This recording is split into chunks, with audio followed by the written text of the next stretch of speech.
Hello friends, welcome to Crazy Current. तो friends, आज है 9 अगस्त 2021 और 9 अगस्त 2021 से करंट अफेयर्स के जितने भी इंपॉर्टेंट क्वेश्चन बन सकते हैं सारे हम इस वीडियो में डिस्कस करेंगे।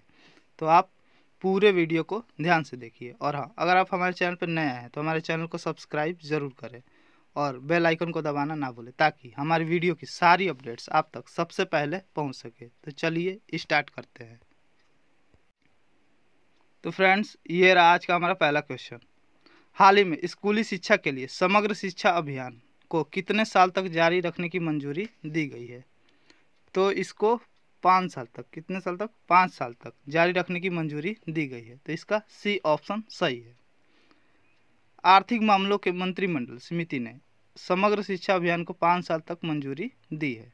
अच्छा, हमारे शिक्षा मंत्री कौन है? तो हमारे शिक्षा मंत्री हैं धर्मेंद्र प्रधान। कौन है? धर्मेंद्र प्रधान। चलिए नेक्स्ट क्वेश्चन।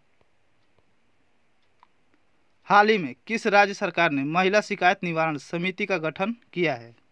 तो ये किया है राजस्थान गवर्नमेंट ने। किसने? राजस्थान गवर्नमेंट ने महिला शिकायत निवारण समिति का गठन किया है।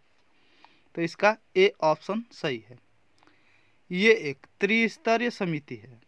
अब त्रिस्तरीय समिति है तो 3 स्तर कौन कौन से हैं? तो पहला है सखी वन स्टॉप सेंटर, दूसरा है गरिमा हेल्पलाइन और तीसरा है 181 महिला हेल्पलाइन। तो ये है त्रिस्तरीय महिला शिकायत निवारण समिति और इसका गठन राजस्थान में हुआ है। अब राजस्थान में हुआ है तो राजस्थान की कैपिटल क्या है? तो राजस्थान की कैपिटल है जयपुर। क्या है? जयपुर। राजस्थान के चीफ मिनिस्टर कौन है? तो राजस्थान के चीफ मिनिस्टर है अशोक गहलोत। और राजस्थान के गवर्नर कौन है? तो राजस्थान के गवर्नर हैं कलराज मिश्र। कौन है? कलराज मिश्र। चलिए नेक्स्ट क्वेश्चन। हाल ही में किसने ऐप आधारित डोर स्टेप डीजल सेवा हमसफर की शुरुआत की है? तो ये शुरू की है IOCL ने। किसने? IOCL ने। तो इसका सी ऑप्शन सही है। अच्छा, इसमें होता क्या है? तो जैसे बड़े बड़े हॉस्पिटल होते हैं, बड़े बड़े मॉल होते हैं, बड़े बड़े सिनेमा घर होते हैं और बहुत बड़ी बड़ी हाउसिंग सोसाइटी बनी होती हैं। इन सबको डीजल चाहिए होता है और बल्क में डीजल चाहिए होता है। तो इनको थोक में डीजल देने के लिए IOCL ने ऐप आधारित डोर स्टेप डीजल सेवा हमसफर की शुरुआत की है। IOCL यानी कि इंडियन ऑयल कॉरपोरेशन लिमिटेड। क्या? Indian oil corporation limited. इसकी स्थापना कब हुई थी? तो इसकी स्थापना हुई थी 1959 में। कब हुई थी? 1959 में। और इसका हेडक्वार्टर कहाँ है? तो इसका हेडक्वार्टर है मुंबई में। और इसके प्रेजेंट टाइम पर चेयरमैन कौन है? तो इसके प्रेजेंट टाइम पर चेयरमैन है श्रीकांत माधव वैद। कौन है? श्रीकांत माधव वैद। चलिए नेक्स्ट क्वेश्चन। हाल ही में भारत की पहली हाइड्रोजन फ्यूल सेल आधारित ट्रेन कहाँ चलेगी? तो ये हरियाणा में। कहाँ? हरियाणा में चलेगी। तो इसका बी ऑप्शन सही है। अब हरियाणा, तो हरियाणा की कैपिटल क्या है? तो हरियाणा की कैपिटल है चंडीगढ़। हरियाणा के चीफ मिनिस्टर कौन है? तो हरियाणा के चीफ मिनिस्टर हैं मनोहर लाल खट्टर। और हरियाणा के गवर्नर कौन है? तो हरियाणा के गवर्नर हैं बंडारू दत्तात्रेय। कौन है? बंडारू दत्तात्रेय। तो चलिए नेक्स्ट क्वेश्चन। हाल ही में नेपाल के नए प्रधानमंत्री कौन बने हैं? तो अब फिर से KP शर्मा ओली। कौन? KP शर्मा ओली नेपाल के प्रधानमंत्री बन गए हैं। अभी शेर बहादुर देउबा नेपाल के प्रधानमंत्री बने थे लेकिन वो बहुमत साबित नहीं कर पाए, इसलिए नेपाल की राष्ट्रपति विद्या देवी भंडारी ने फिर से KP शर्मा ओली को प्रधानमंत्री बनाया है। तो इसका बी ऑप्शन सही है, KP शर्मा। चलिए नेक्स्ट क्वेश्चन। हाल ही में राष्ट्रपति रामनाथ कोविंद ने चमन लाल पर स्मारक डाक टिकट जारी किया है। वो कौन थे? तो चमन लाल ये एक सामाजिक कार्यकर्ता थे। कौन थे? सामाजिक कार्यकर्ता थे। और राष्ट्रपति रामनाथ कोविंद ने चमन लाल पर स्मारक डाक टिकट जारी किया है। तो इसका सी ऑप्शन सही है, सामाजिक कार्यकर्ता। चलिए नेक्स्ट क्वेश्चन। हाल ही में टेस्ट क्रिकेट में सबसे ज़्यादा विकेट लेने वाले तीसरे गेंदबाज जेम्स एडरसन बने हैं। वह किस देश के हैं? तो जेम्स एडरसन ये इंग्लैंड के हैं। कहाँ के हैं? इंग्लैंड के हैं। और टेस्ट क्रिकेट में सबसे ज़्यादा विकेट लेने वाले ये तीसरे गेंदबाज बने हैं, तो इसका बी ऑप्शन सही है। अच्छा, ये तीसरे बने हैं, तो पहले और दूसरे कौन हैं? तो पहले हैं मथैया मुरलीधरन। कौन है? मथैया मुरलीधरन। और दूसरे हैं शेन वार्न। कौन है? Shane Warne. तो चलिए नेक्स्ट क्वेश्चन। हाल ही में भारत छोड़ो आंदोलन दिवस कब मनाया गया है? तो 8 अगस्त को। कब? 8 अगस्त को भारत छोड़ो आंदोलन दिवस मनाया गया है, तो इसका सी ऑप्शन सही है। अच्छा, इस बार भारत छोड़ो आंदोलन की 79th वर्षगांठ मनाई गई है। कभी मनाई गई है? 79th वर्षगांठ मनाई गई है। अच्छा, ये शुरू कब हुआ? तो ये शुरू हुआ था 1942 में। कब हुआ था? 1942 में।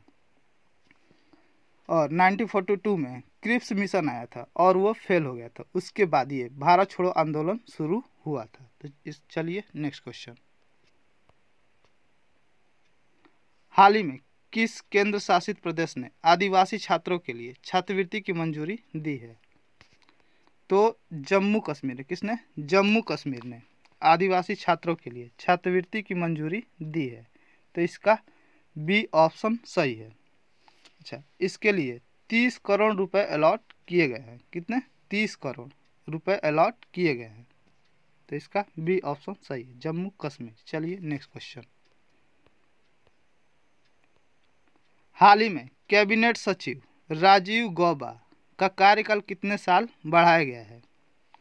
तो राजीव गौबा, इनका कार्यकाल 1 साल के लिए, कितने? 1 साल के लिए बढ़ाया गया है, तो इसका सी ऑप्शन सही है, 1 साल। अच्छा, ये 1982 के, कितने? 1982 बैच के IAS अधिकारी हैं। चलिए नेक्स्ट क्वेश्चन। हाल ही में किस केंद्र शासित प्रदेश में मालदीव शैली के वाटर विला स्थापित किए जाने की घोषणा हुई है? तो ये लक्षद्वीप। कहाँ? लक्षद्वीप में मालदीव शैली के वाटर विला स्थापित किए जाने की घोषणा हुई है, तो इसका सी ऑप्शन सही है। अब लक्षद्वीप, तो लक्षद्वीप की कैपिटल क्या है? तो लक्षद्वीप की कैपिटल है कवारती। क्या है? कवारती। और लक्षद्वीप के एडमिनिस्ट्रेटिव कौन है? तो लक्षद्वीप के एडमिनिस्ट्रेटिव है प्रफुल्ल कोडा पटेल। कौन है? प्रफुल्ल कोडा पटेल। चलिए नेक्स्ट क्वेश्चन। हाल ही में किस केंद्र शासित प्रदेश में ने 1 महीने तक चलने वाला अभियान पानी माह शुरू किया है? तो पानी माह ये अभी लद्दाख में, कहाँ? लद्दाख में शुरू किया है, तो इसका बी ऑप्शन सही है। अच्छा, इसमें क्या होगा? तो इसमें जो जल जीवन मिशन है इसको इफेक्टिव लागू किया जाएगा और जल की शुद्धता के बारे में लोगों में जागरूकता बढ़ाई जाएगी, तो इसका बी ऑप्शन सही है, लद्दाख। चलिए नेक्स्ट क्वेश्चन। हाल ही में दिल्ली सरकार ने विधायकों के मासिक वेतन में कितने प्रतिशत की बढ़ोतरी की है? तो दिल्ली गवर्नमेंट ने विधायकों के मासिक वेतन में 66% की, कितने? 66% की बढ़ोतरी की है, तो इसका सी ऑप्शन सही है। अच्छा, अभी तक विधायकों को जो मासिक वेतन 54,000 रुपये था, अब उसको बढ़ाकर 90,000 कर दिया गया है। कितना कर दिया गया है? 90,000 कर दिया गया है, तो इसका सी ऑप्शन सही है। चलिए नेक्स्ट क्वेश्चन। हाल ही में BCCI ने ओलंपिक में कांस्य पदक विजेताओं को कितने लाख रुपए देने की घोषणा की है? तो BCCI ने ऐसे एथलीट जिन्होंने ओलंपिक में कांस्य पदक जीता है उनको 50-50 लाख, कितने? 50-50 लाख रुपए देने की घोषणा की है, तो इसका सी ऑप्शन सही है। अच्छा, और गोल्ड मेडल विजेता नीरज चोपड़ा को BCCI ने 1 करोड़ रुपए देने की घोषणा की है, तो इसका सी ऑप्शन सही है, 50 लाख। तो फ्रेंड्स, आज के लिए इतना ही। तो कैसी लगी हमारी आज की ये वीडियो कमेंट में ज़रूर बताएं। तो मिलते हैं अगली वीडियो में, तब तक के लिए जय हिंद।